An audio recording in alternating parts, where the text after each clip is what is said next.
Poverty is a issue which everyone knows that it is there in India.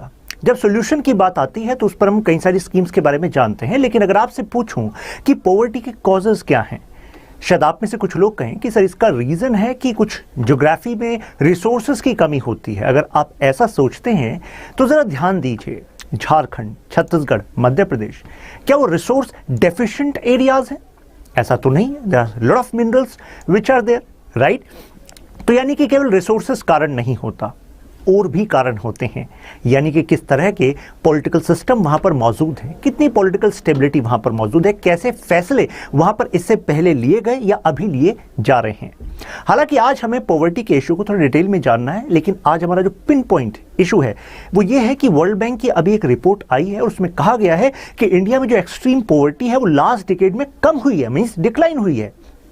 तो अमूमन कहा जाता है कि पॉवर्टी बढ़ रही है स्पेशली आफ्टर पैंडेमिक, और ये रिपोर्ट कह रही है कि नहीं, 2019 तक अगर वो बात करें तो 19 तक वो कह रहे हैं कि नहीं, डिक्लाइन हुई है। तो ऐसा कैसे हो सकता है? तो डिटेल में जाने से पहले एक ये हेडलाइन देख लीजिए, फिर हम जानते हैं इस पॉवर्टी एज अ वर्ड को। कितने टाइप की पॉवर्टी है, कैसे निकाली जाती है? तो यहां से एक बहुत ही महत्वपूर्ण प्रीलिम्स एंड मेंस का क्वेश्चन थीम बनती है।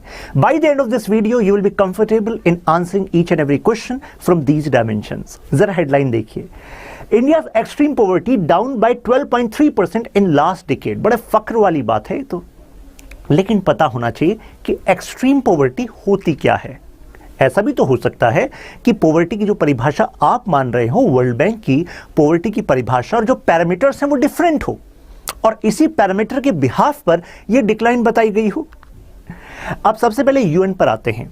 तो यूनाइटेड नेशन ने एक समय पर कहा कि देखो $1 पर डे से कम अगर आपका कंजप्शन एक्सपेंडिचर है तो यानी कि आप जो है पुअर हैं। हालांकि उसके बाद उसको उन्होंने रीअसेस किया और फिर $1.9 पर पर्सन पर डे का उन्होंने व्याख्या दी। इसको हम कहते हैं एब्सोल्यूट पॉवर्टी, यानी कि अगर एक हमने क्राइटेरिया सेट कर दिया कि ये इतना अमाउंट आपको जरूरी है बेसिक नेसेसिटीज को फुलफिल करने के लिए। अगर आप अपनी बेसिक नेसेसिटीज को फुलफिल नहीं कर पा रहे हैं तो उस क्राइटेरिया से नीचे जितने भी लोग आएंगे तो उनको हम काउंट कर सकते हैं, और ये जो क्राइटेरिया है, जो टाइप हुआ, ये टाइप हुआ एब्सोल्यूट पॉवर्टी। हालांकि यूएन ने कहा कि जब हम पॉवर्टी शब्द की बात करते हैं तो इसमें केवल इनकम की बात मत करा करो, यानी कि आपने पॉवर्टी को सही से समझा ही नहीं। क्योंकि जब गरीबी की बात आती है तो सबसे दिमाग में आता है अच्छा इसके पास पैसा नहीं है, लेकिन इससे ज्यादा ब्रॉड डेफिनेशन है। आप कहेंगे ब्रॉड कैसे? तो उन्होंने कहा देखो, इसके अलावा आप देखो कि एजुकेशन में वो कितना इन्वेस्ट कर सकते हैं, साथ में देखो सोशल डिस्क्रिमिनेशन भी वहां पर है कि नहीं। आप कहेंगे एजुकेशन तो समझ में आता है कि हाँ एजुकेशन जरूरी है। If someone is not having enough income that means that person is not going to invest in education of children as well, right? Social discrimination कैसे? एग्जाम्पल देता हूं। मान लीजिए किसी एक एरिया में कुछ लोग हैं, उनके पास स्किल भी है, ठीक है, मीन्स एजुकेशन भी है मान लीजिए उनके पास, बट सोशल डिस्क्रिमिनेशन की वजह से, यानी कि वहां के जो कुछ डोमिनेंट कास्ट हैं वो कहते हैं कि भाई इनके पास कोई ये काम कराने नहीं जाएगा। तो मुझे बताइए क्या उनका काम चल पाएगा? नहीं चल पाएगा। और जो कम्युनिटी के रिसोर्सेज हैं वो उनको यूज करने से भी रोक दिए जाए तो मुझे बताइए, भले उनके पास एजुकेशन थी लेकिन वो पुअर किस वजह से हैं? क्योंकि सोशल डिस्क्रिमिनेशन वहां पर है, राइट? ऐसा भी हो सकता है किसी एक एरिया में there are lot of resources, right? परिवार के पास भी काफी रिसोर्सेज हैं, राइट? लेकिन ये मत मानिएगा कि everyone in that family is above poverty line. कारण, क्योंकि ये जो कंसेप्ट है पॉवर्टी का, अगर इसके थोड़े डिटेल में जाते हैं तो ये कहता है कि आप पर्सन स्पेसिफिक अप्रोच भी रखिए ना।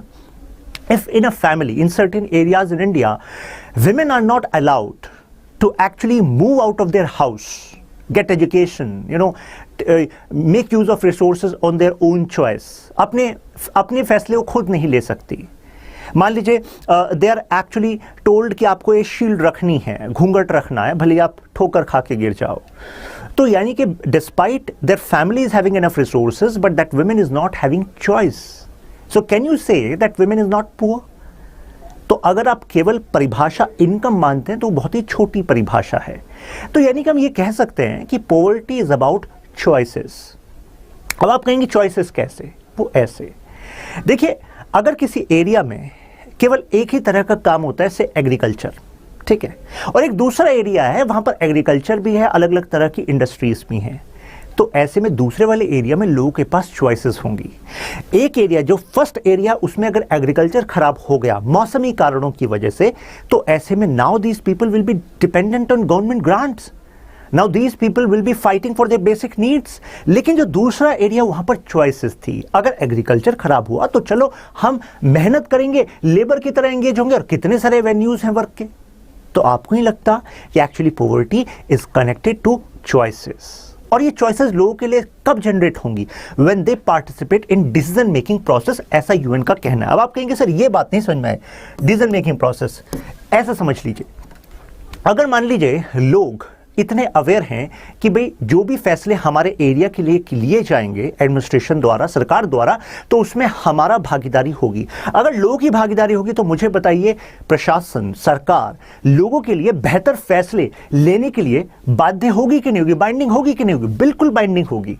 तो यानी कि लोगों का जो स्टेटस है वो पॉवर्टी से अपलिफ्ट होगा कि नहीं होगा? होगा। But you have to make administration and these politicians bound to do that, and you can only do that when you participate in decision making process. और वो कब होगा? When you are aware.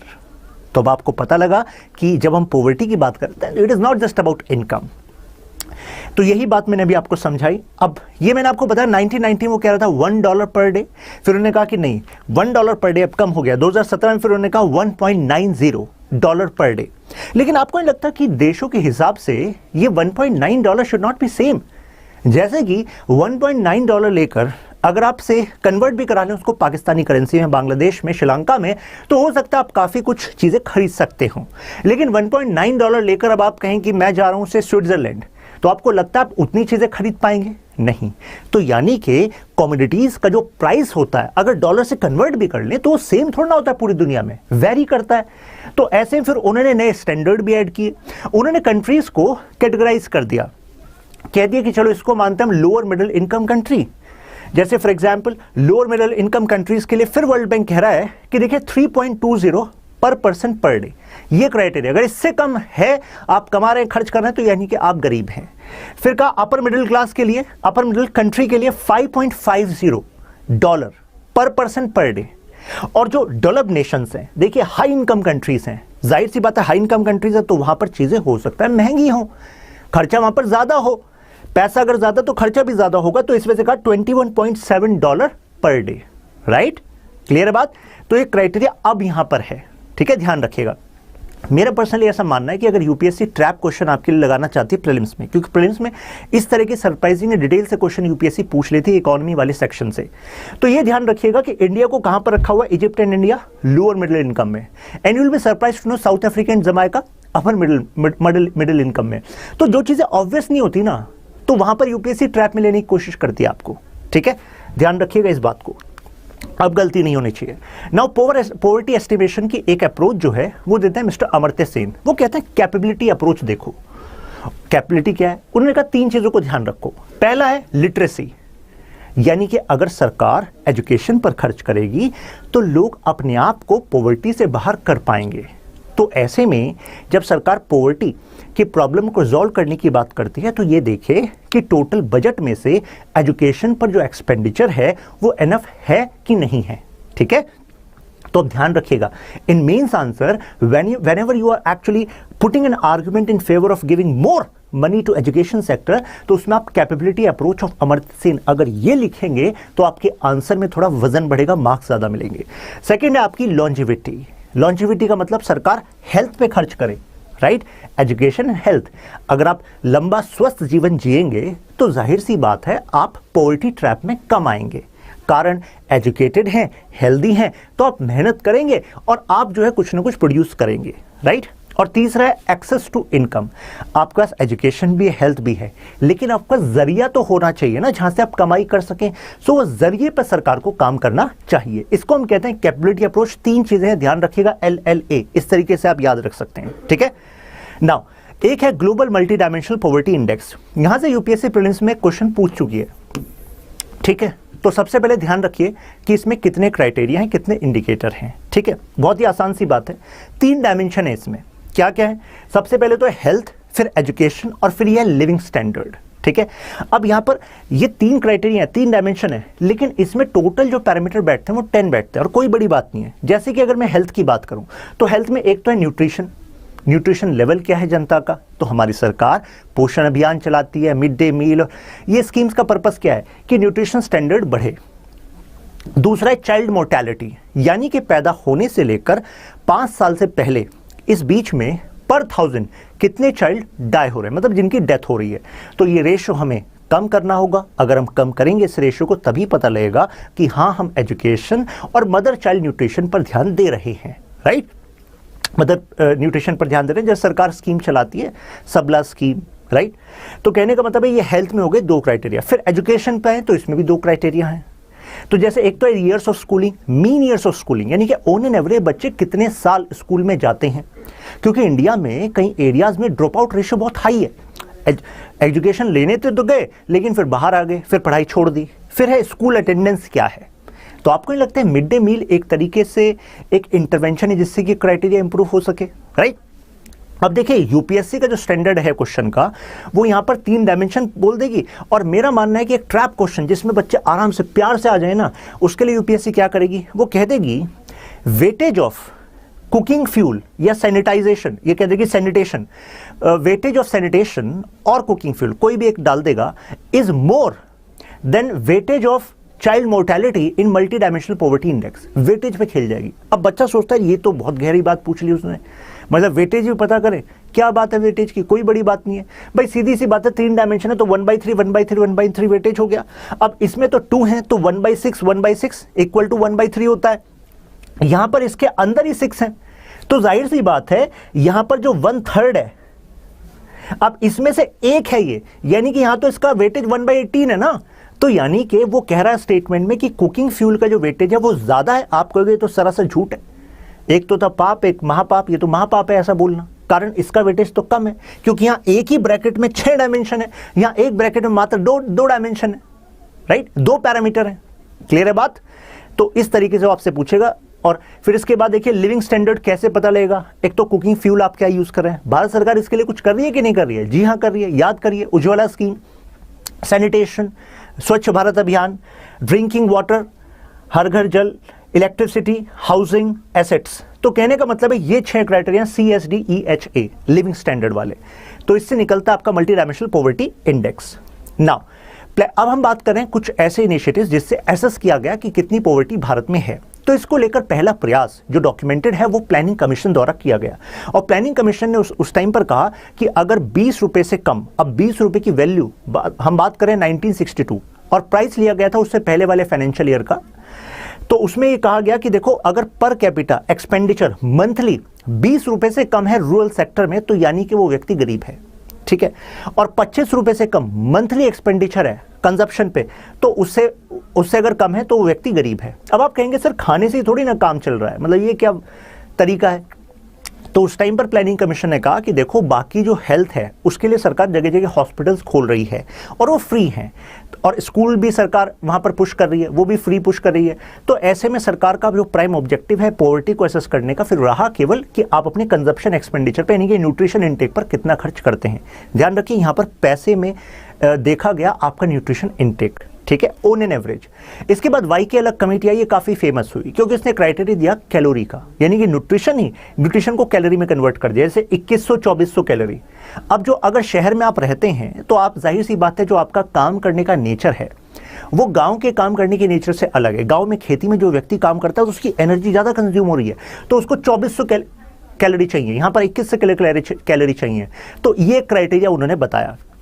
फिर हम और आगे बढ़े, डीटी लकड़वाला ने कहा कि ये क्या बात चल रही है, आप पूरे देश के लिए एक ही क्राइटेरिया ला रहे हैं, nutrition intake in terms of money. Then why के अलग ने कहा कैलोरी, इन्होंने कहा कि देखो ऐसा है स्टेट वाइज प्राइस अलग अलग होता है, प्लस कंजप्शन के हैबिट्स अलग अलग होते हैं।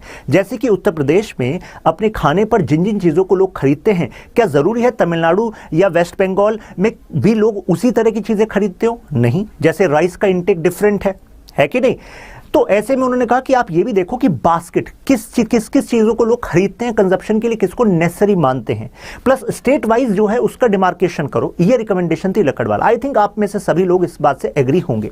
इसके बाद फेमस कमेटी है तेंदुलकर कमेटी। इस कमेटी को बड़ी गालियां भी पड़ी थी। कारण क्या था, जरा इनकी रिकमेंडेशन देखिए। उन्होंने कहा कि अगर गांव वाले क्षेत्र की बात करें तो 27 रुपए पर पर्सन पर डे, अगर आप ये कमा रहे हैं तो आप गरीब नहीं हैं। और कब की बात चल रही है, 2005 की। ये कमेटी 2 बार बनाई गई थी, फिर 2009 में बनाई गई थी।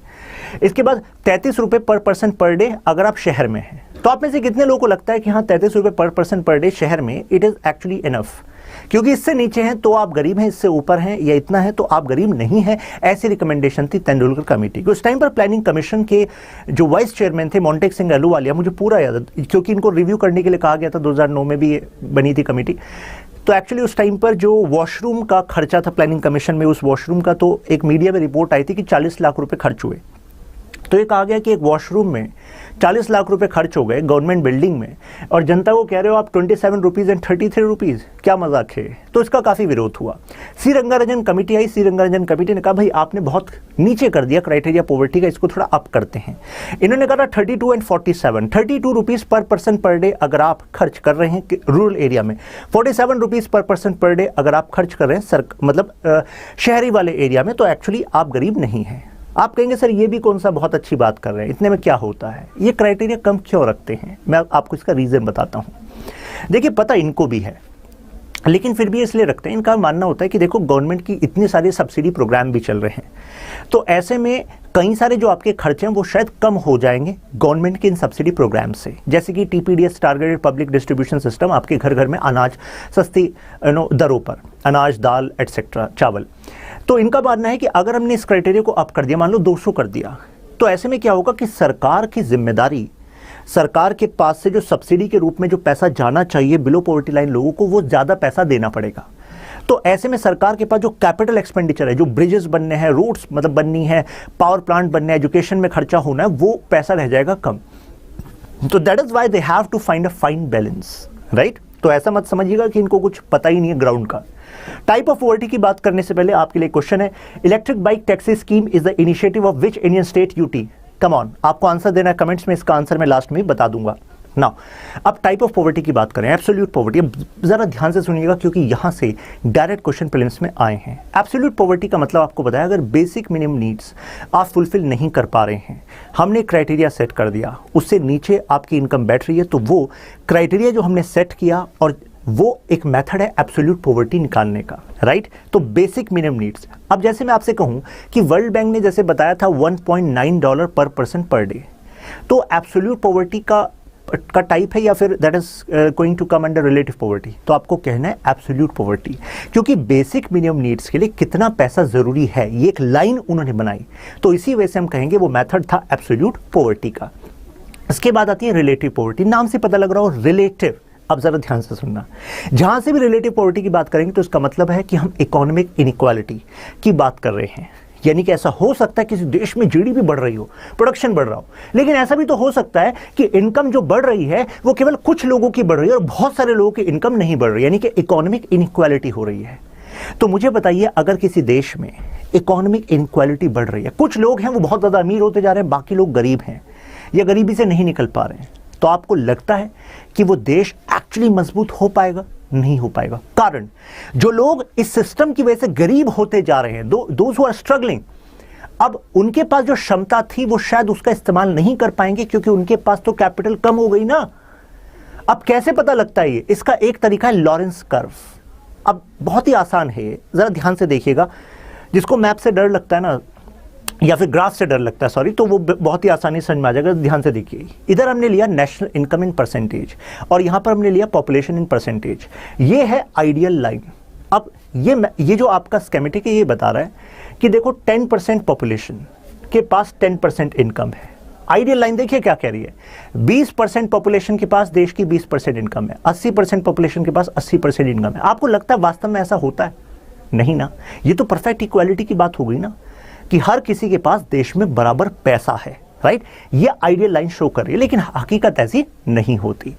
अब अगर मैं आपसे पूछूं कि ये ABC 3 कंट्रीज हैं, ठीक है, और आपसे पूछूं in which country you think there is more inequality, more economic inequality. A B C में से कौन सा देश ऐसा आपको लगता है इस ग्राफ को देखकर कि जहां पर इकोनॉमिक इनइक्वालिटी ज्यादा है? तो आप कैसे बताएंगे भाई? सीधा इसको पकड़ लीजिए, ये है 10%, ठीक है। तो ये आपको रिप्रेजेंट कर रहा है कि 10% लोगों के पास यहाँ 10% पॉपुलेशन के पास 10% इनकम। ये तो आइडियल वाला केस हो गया, बिल्कुल बराबर वाला। यहां पर हम आगे बढ़े तो हमें पता लगा 20% जनता के पास मात्र 10% इनकम है देश की। और आगे बढ़े तो पता लगा 30% जनता है देश की और उनके पास मात्र 10% इनकम है।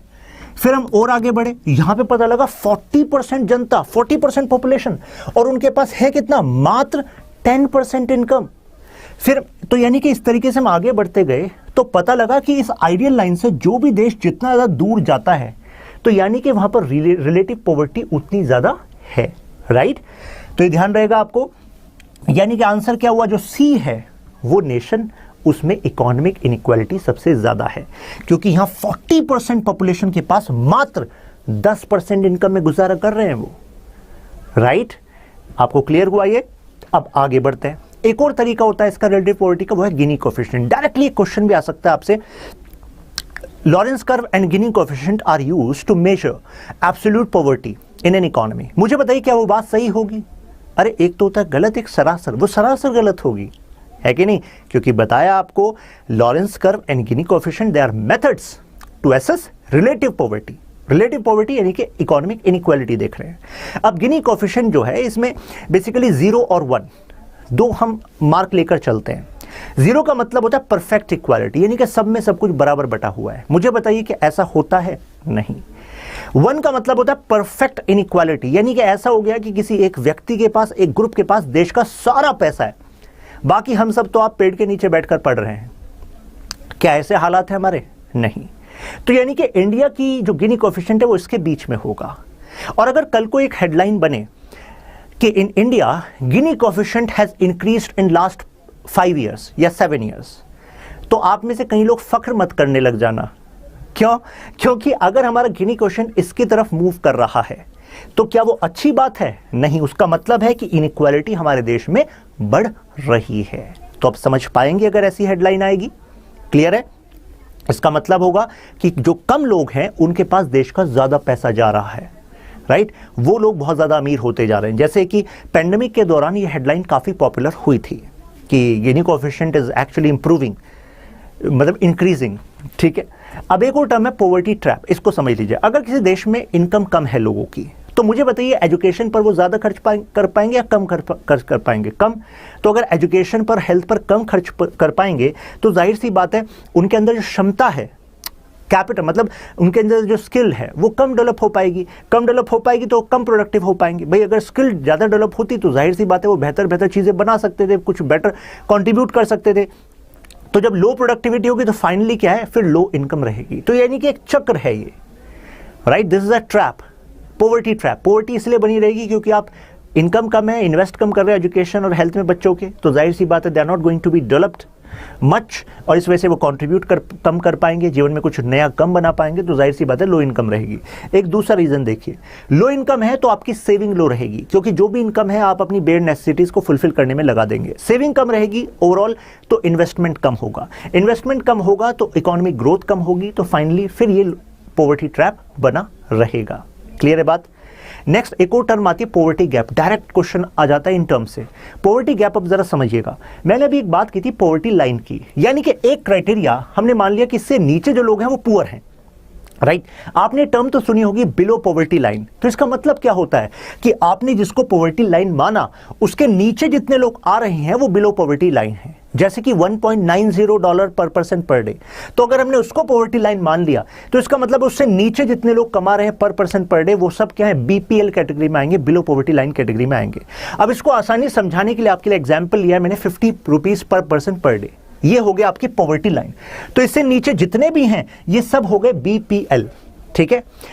30 रुपीज, 20 रुपीज, 10 रुपीज, ये हमने कहा कि भाई जब इससे नीचे है सब, अब हर किसी की इनकम एक ही थोड़ा ना होगी, कोई 30 रुपए कमा रहा है, कोई 20 रुपए, कोई 10 रुपए पर पर्सन पर डे, राइट?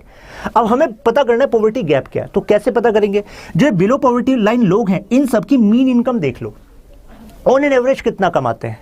तो ऑन एन एवरेज जो हमें पता लगा मान लो 20, ठीक है, तो यानी कि 20 से 50 के बीच में जो एक गैप है इसको हम कहेंगे पॉवर्टी गैप। तो पॉवर्टी गैप क्या होता है? पॉवर्टी लाइन और जो बीपीएल हैं उनकी एवरेज इनकम के जो बीच का गैप होता है इसको हम पॉवर्टी गैप कहते हैं। आप कहेंगे सर हम इसको पढ़ क्यों रहे हैं? पर इसलिए रहे हैं, जब हम कहते हैं ना कि गवर्नमेंट पॉवर्टी को अपरूट करना चाहती है तो कैसे पता लगाएंगे? वो पॉवर्टी गैप को कम करेंगे।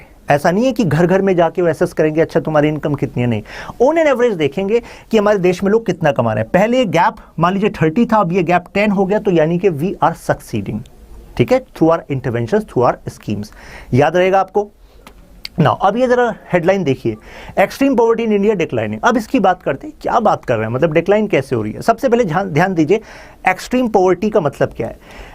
अगर आप अपनी बेसिक नेसेसिटीज को फुलफिल करना, यानी कि जो क्राइटेरिया हमने बना दिया $1.9 पर पर्सन पर डे, ये 152 रुपए पर पर्सन पर डे, अगर इससे कम आप कमा पा रहे हो, खर्च कर पा रहे हो, तो यानी कि वो कंडीशन है एक्सट्रीम पॉवर्टी की।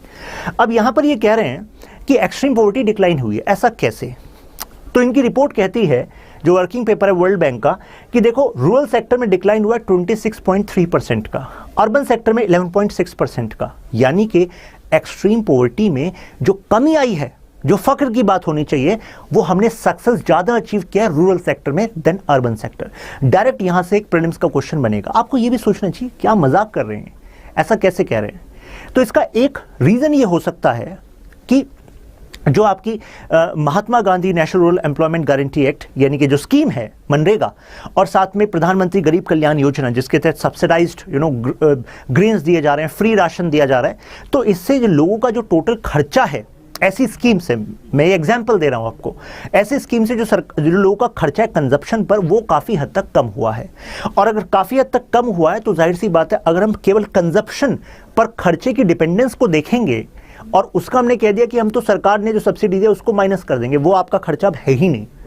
आप भले ही आप कमा उतने ही रहे हो या कमा उससे कम रहे हो, लेकिन क्योंकि सरकार ने आपका टोटल खर्चा कम करा दिया कंजप्शन के लिए, तो हम इसको अपना अचीवमेंट मान रहे हैं अकॉर्डिंग टू दिस डेटा। ये बात पकड़ में आई आपको? मेरा ये मानना है कि यूपीएससी प्रीलिम्स में एक क्वेश्चन बना देगी, वो कह दे कि एज पर recent report of World Bank the extreme poverty decline has been achieved more in urban sector in comparison to rural sector, यानी कि शहरी क्षेत्र में हमने एक्सट्रीम पॉवर्टी में ज्यादा बेहतर डिक्लाइन देखा देन रूरल सेक्टर। तो आप ये मत समझ लेना कि यहाँ सर शहर की बात चल रही है तो यानी कि वहां तो अचीवमेंट बेटर होगा ही रूरल सेक्टर से, वो गलत हो जाएगा आपका स्टेटमेंट, ध्यान रख लेना। क्योंकि रूरल सेक्टर में जो है डिक्लाइन ज्यादा पाया गया, अर्बन सेक्टर में कम पाया गया, क्योंकि ये जो स्कीम्स हैं जैसे मनरेगा स्कीम है, they are actually giving more benefit to rural sector. Rural income को बढ़ाने में इसका एक बड़ा योगदान है, ठीक है। तो ये इसका रीजन है, ध्यान रखिएगा, क्वेश्चन बैठेगा प्रीलिम्स और मेंस से, क्योंकि मेंस से एक पर्सपेक्टिव बनता है क्या सरकार को ऐसी इंटरवेंशन वाली स्कीम जैसे रूरल सेक्टर के लिए, अर्बन सेक्टर के लिए भी लानी चाहिए।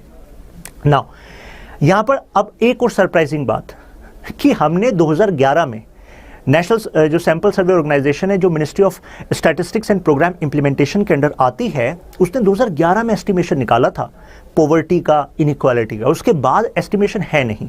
तो ये जो वर्ल्ड बैंक अपना क्राइटेरिया बना रही है, अपने आंकड़ों से बना रहा है, अपने एस्टिमेशन से बना रहा है, हमने तो निकाला ही नहीं एस्टिमेशन इन रिसेंट टाइम। तो कितने कमाल की बात है ये कि ऐसा एस्टिमेशन करना ही क्यों, जिससे सवाल उठे, है कि नहीं।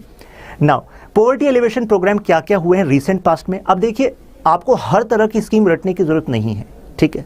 अब आपको ध्यान क्या रखना है, इससे पहले जो स्कीम्स आई हैं केवल उनका पर्पस ध्यान रखना है, जिससे अगर कोई क्वेश्चन बात करे कि what are the efforts done for poverty alleviation in past, तो आप इनको कोट कर सकें। लेकिन जो करंट स्कीम्स चल रही हैं गवर्नमेंट की, उसकी थोड़ा डिटेल में जानकारी रखिएगा, क्योंकि प्रीलिम्स में वहां से multiple statement kind of question आ जाता है। तो दो तरह की स्कीम, पास्ट वाली स्कीम का पर्पस पता हो, क्या कर रही थी वो पता हो, और जो करंट स्कीम है उसकी डिटेल पता हो, ठीक है। ये अप्रोच आपकी होनी चाहिए।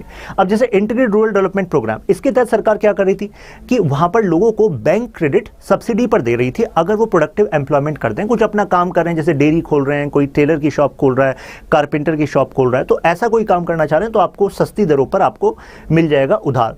जवाहर रोजगार योजना, अब इसमें वो क्या कर रहे हैं, रूरल सेक्टर में कुछ एसेट्स क्रिएट कर रहे हैं, जिससे कि जो लोग हैं उनको वहीं रोजगार उपलब्ध हो जाए, उनको शहर ना जाना पड़े, तो वहीं पर इंफ्रास्ट्रक्चर बिल्ड करेंगे। ये समझ लीजिए ये एक पुरानी स्कीम थी और इसका नया रूप इंप्रूव होते होते फिर हमने मनरेगा बना लिया।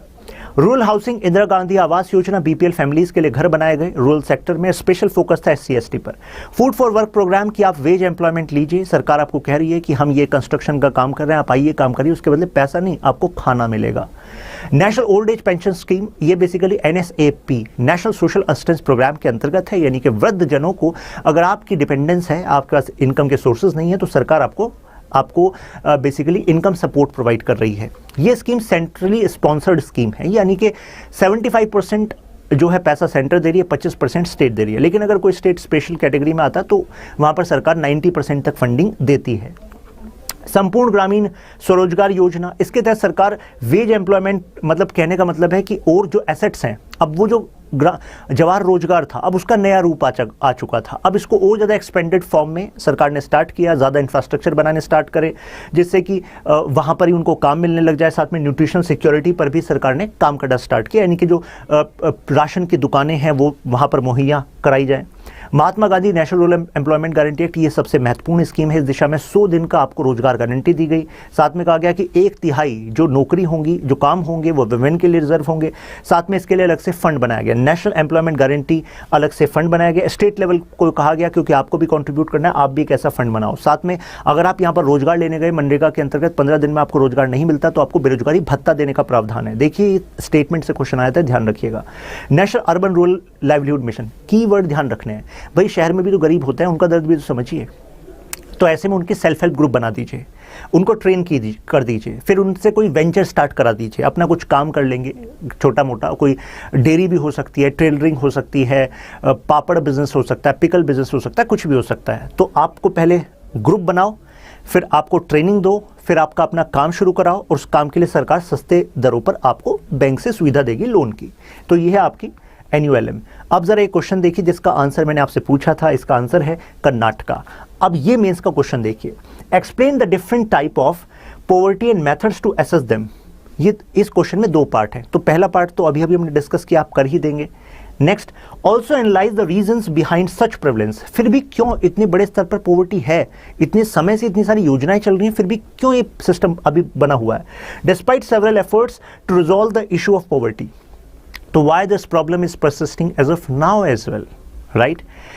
तो आई थिंक ये इशू आपको समझ में आया होगा। फिर मिलते हैं नेक्स्ट क्लास में, तब तक के लिए keep learning, keep growing, take care.